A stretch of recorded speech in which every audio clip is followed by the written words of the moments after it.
Adulthood is very hard. যাদের সাথে আমরা ছোটো থেকে বড় হই, স্কুল কলেজ একসাথে কতই না আড্ডা, ফেস্টিভ্যাল সেলিব্রেশনগুলো যাদের ছাড়া একেবারে অসম্পূর্ণ, তাদেরকেও একসময় বাই বলতে হয়। তাদের সাথেও দেখা করার জন্য এখন এক্স্যাক্ট সময়ের দরকার হবে।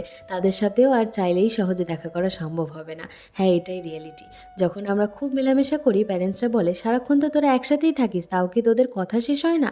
অ্যাকচুয়ালি আমার কি মনে হয় বলো তো, সব কিছুরই একটা এক্স্যাক্ট সময় থাকে। তাই যদি তুমি তোমার সোল ফ্রেন্ড পেয়ে থাকো, তাহলে যত ইচ্ছে সময় স্পেন্ড করে নাও। কারণ যখন তোমরা বড় হবে, তখন কিন্তু সবার নিজস্ব একটা লাইফ হবে, জব হবে, কেরিয়ার হবে।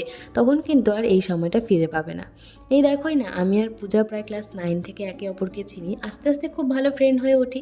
বলতে পারো আমি আমার লাইফে যত বন্ধুদের সাথে মিশেছি, তাদের মধ্যে সবচেয়ে কেউ যদি আমায় ভালোবাসে, তাহলে সেটা হচ্ছে পূজা।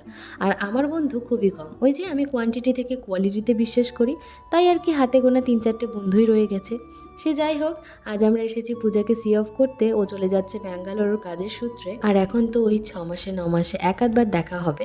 Have a safe journey to you. ভালোভাবে থাকিস, নিজের খেয়াল রাখিস। Love you.